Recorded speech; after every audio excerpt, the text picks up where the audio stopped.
Welcome to the Nerd Party.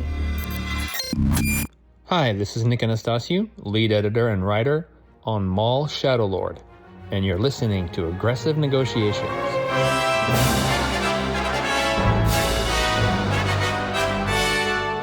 Hello, and welcome to the library section of Aggressive Negotiations, the Star Wars podcast on the Nerd Party Network that strives to expand your reading horizons and remind you that Jedi reading is fundamental. I'm one of your hosts, Jedi Master John Mills, and I'm joined with the erudite scholar of the Jedi, Jedi Master Matthew Rushing. Matt, are you prepared to discuss an exciting surprise topic here on Aggressive Negotiations?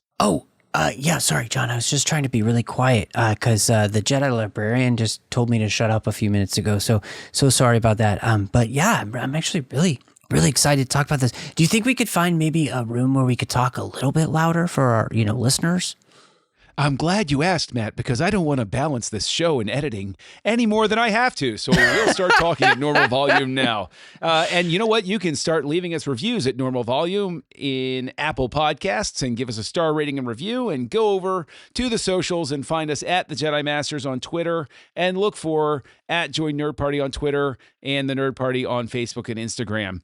And I'll give you a little tease here. I downloaded TikTok the other day because my daughters send me so many things on TikTok that I figured I might as well have the app to make it easier to open them. But that doesn't mean I'm going to post anything. Anyway, Matt, this is just a random sort of thing.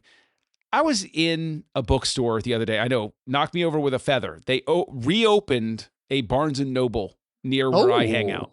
Totally mind-blowing. I was like, wait, there's a new Barnes & what? So whoever's in charge of that chain, bravo to you. You figured out how to bring it back from the dead. Now whoever owns Borders, get to work. So I'm in Barnes & Noble, and what do? You walk into a bookstore. What is a section that you're inevitably going to gravitate over toward? I know you go to one of the same sections I do, and drum roll, please, it is? The sci-fi section. Yes, because you're looking under S for? What Star Wars books are there? Thank you very much. It's a compulsion. You can't help yourself, right? It's true. You have to. You have to gravitate on over there. And it was really interesting because one Sunday after church, we go over there and we're hanging out. I gravitate over toward the Star Wars section, and I wind up embarrassing my kids because I strike up a conversation accidentally with this woman who's there with her husband and kid. And we just start talking about Star Wars books. And she, most of the world is a little younger than me, I guess. And, we start talking about she hasn't read Kenobi by John Jackson Miller. And she's sitting there. She's like, is that a good one? I was like, oh, yeah, John Jackson Miller. I'm like, look for that name. He's a good writer, especially in franchise work. He's great. And I mentioned his Batman books that he's also written that are really good.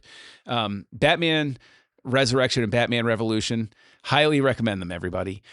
Anyway, so I'm like, oh, yeah, Kenobi's good. And we start talking about the Star Wars books. And I realize as I'm looking at the books on the shelf, everything's got legends on it. There's like one or two High Republic books on there. And then there's like Mask of Fear is on there.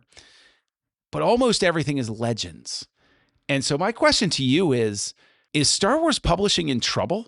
Like, am I blind to an issue with Star Wars publishing? Why am I not seeing new Star Wars books set in prequel era or even original trilogy era in this new canon? What am I missing? What's the hole here? Or is this simply because I happen to look at the bookshelf at the wrong time? Yeah, I mean, I think that's a good question. And a big part of that is you're not wrong. There are not a lot of books that are coming out at the moment. And they're kind of few and far between. And in what's coming out, you maybe get one or two a year, I think at most. And so, novel wise, I mean, the High Republic came out and then it finished, and that it wasn't necessarily a huge hit, except for a small segment of fans, which they liked it. That's great. More power to them. Glad you enjoyed it. But in that sense, publishing had taken a big swing, right? They put a lot behind that. And when it did not do what they had hoped, I think they were kind of left a little bit high and dry. You know, the other thing that's coming out, like you said, you've got the Dark Times series with like starting with Mask of Fear, as you mentioned, where we're telling stories for Mon Mothma and Bail Organa and Saw Gerrera, and you know, filling in the stuff that you didn't see for Andor, right? There's a lot there still for them, especially those early years that we don't know tons about. And then, you know, like this year, this month, actually, at the end of this month, as we're recording, is July. There's a book called Star Wars Legacy that's coming out, which is set between The Last Jedi and The Rise of Skywalker, and it's all about Leia and Rey training together. I mean, they did just put out, and it's coming out. I have the review copy of this, and it's one I would highly recommend because it's great because all the art of books are so wonderful. But they did the 2 seasons for Andor. Beautiful book. And really well done. Some amazing insights. And, you know, whether you liked the show or not, the production value for that was bar none. Oh, the production best, value was top you know? notch. So the art of the art of, like you're saying, the art of books always do incredibly well with presenting, you know, the process with that. And I think anybody, regardless of what they think of the Andor series, you know, both seasons, would recognize the production quality on the show is insane. Yeah, like it's really, they obviously spared no expense. Absolutely. In building that show, but I mean, I guess the larger thing is I guess the philosophical question I would put out there is, has the publishing arm of Star Wars lost sight of the fact that the way that you retain your active fan base is you're cranking these out like the pulp novels that inspired Lucas? I mean, the salad days of the 90s. Listen, I'm going to preface this by saying, and I've said it many times, when Disney came forward before The Force Awakens and said they were throwing out the old expanded universe, you can bear witness to this, Matt. My reaction was, oh, thank God. I was so overburdened with all of that stuff. I was so happy they were doing that. That is absolutely how you felt. I remember, and I am, the conversations we had. I am not going to issue statements on whether, in retrospect, it was as good a decision as I think they thought it was. Right. That's immaterial. I think that I enjoyed coming up in the 90s when it seemed that after they had success with the Zahn trilogy, they said, oh, wow, we've got something here. And it felt like there was a new book coming out every 6 months. And some of them sucked. They really did. But enough of them were good that it kept you going back. You know, okay, it's $8. It's $7. Sure. Whatever. I'll spend it. It's a couple of weeks of entertainment for me because I'm a slow reader. But have they lost sight of that? Do you think that's the issue? Is that they're too in their heads and they're not just cranking it out and just saying, forget trying to make an A+ each time. Your batting average is what you got to go for, not a home run each time. I mean, I just think that this is the thing. Like, and Star Trek books struggled the same way in that sense when, you know, the show was on the air. To write books that didn't contradict anything was really difficult because the show's still being written. You don't know what's going to happen. You don't know where you're going, right? And, you know, the publishing arm had such a boom in the 90s because nobody thought more Star Wars was coming. They pretty much had free reign. There were some rules that Lucas had laid down about different things. You know, you couldn't tell a story about Yoda. You couldn't do this with these characters. You know, nobody could die until, you know, famously with the New Jedi Order, they needed somebody to kill and they decided on Chewie and Lucas okayed it, you know. So, or he came in and stepped in that series and said, hey, I need you to kill Anakin Solo because we're about to do the prequels and I don't want there being 2 competing Anakins. So that's the reason that character died instead of his brother Jason, which, you know, that does not turn out well for that run of books anyway, because Jason turns into be a huge tool.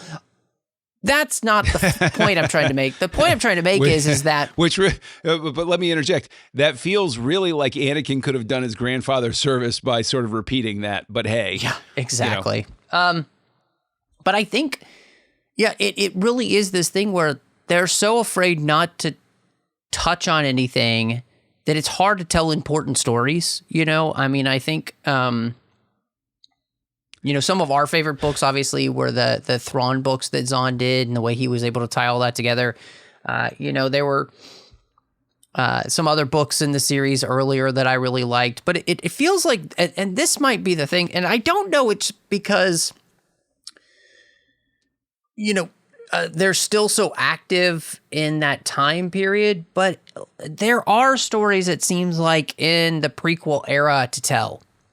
And even before the prequel era, right? In the sense of, why can't you go back and tell the Obi-Wan story? That seems to be the place where we're missing free reign, where it's like, you have Filoni in charge now of Lucasfilm Creative and the co-CEO of the company. And so he could easily tell publishing, hey, you can play in this part of the galaxy, and these are the you have to run every story idea by me, but as long as I okay it, it's fine, man.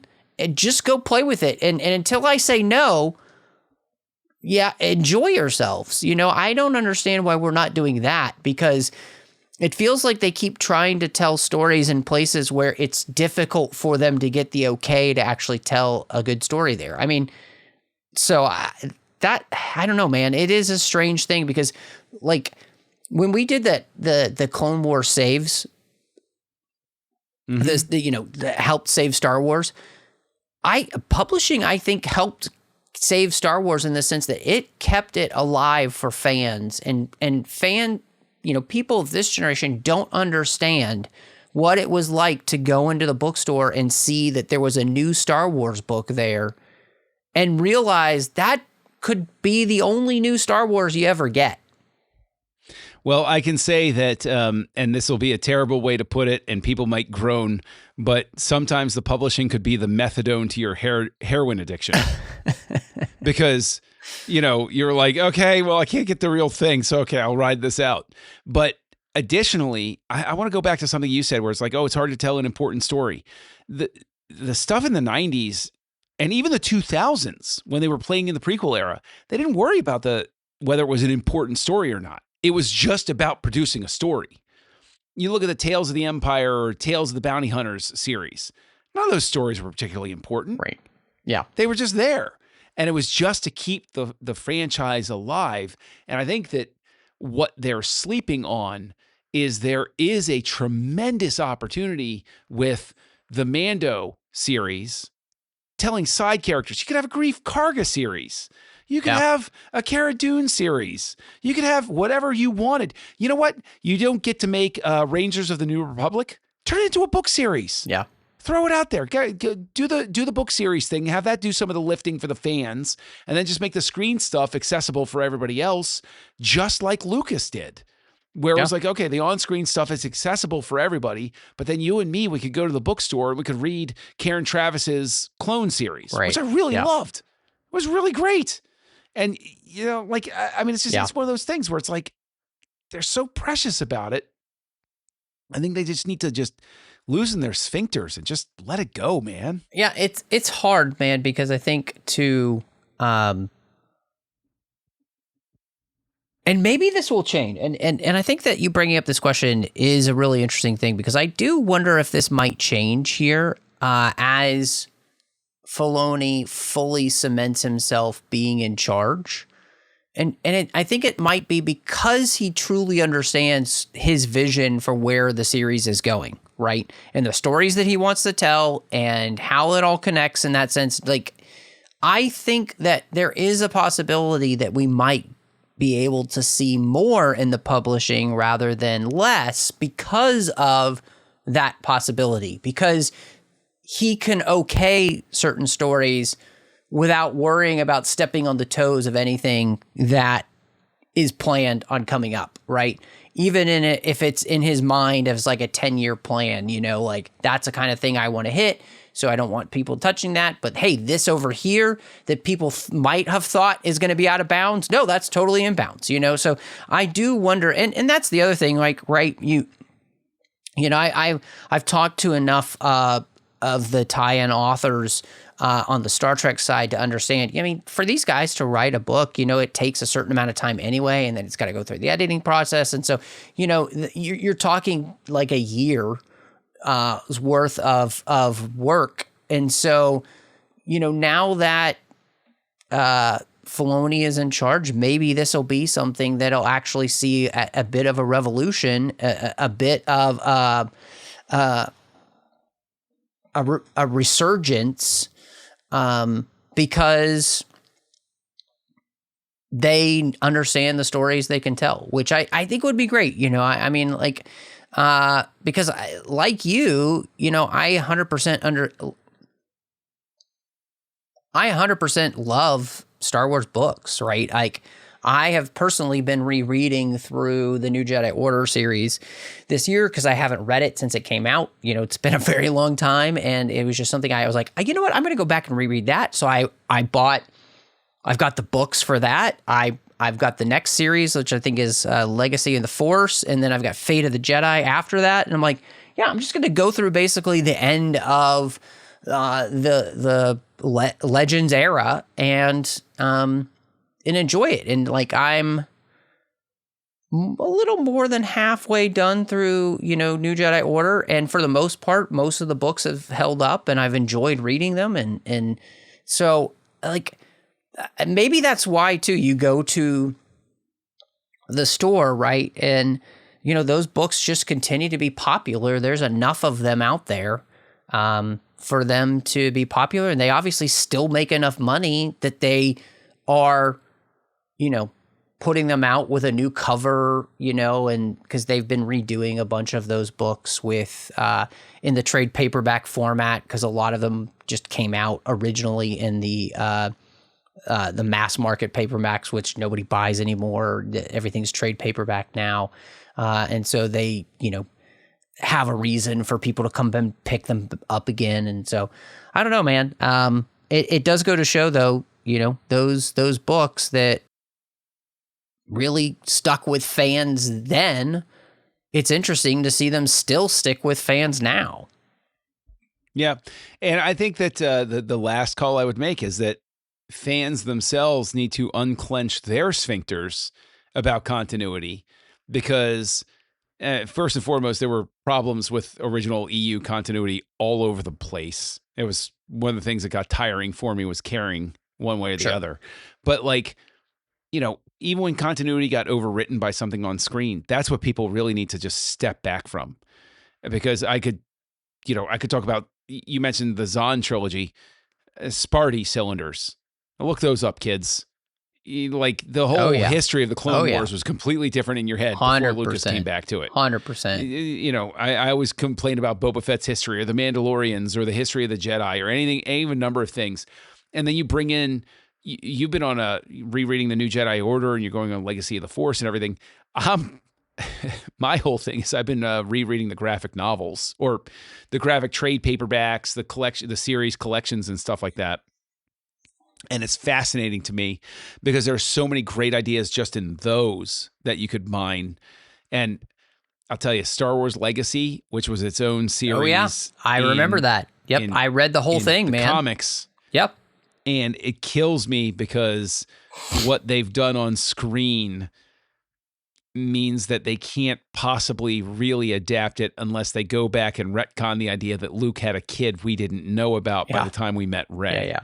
And it's like that's a little heartbreaking, but you know what? You could still work it.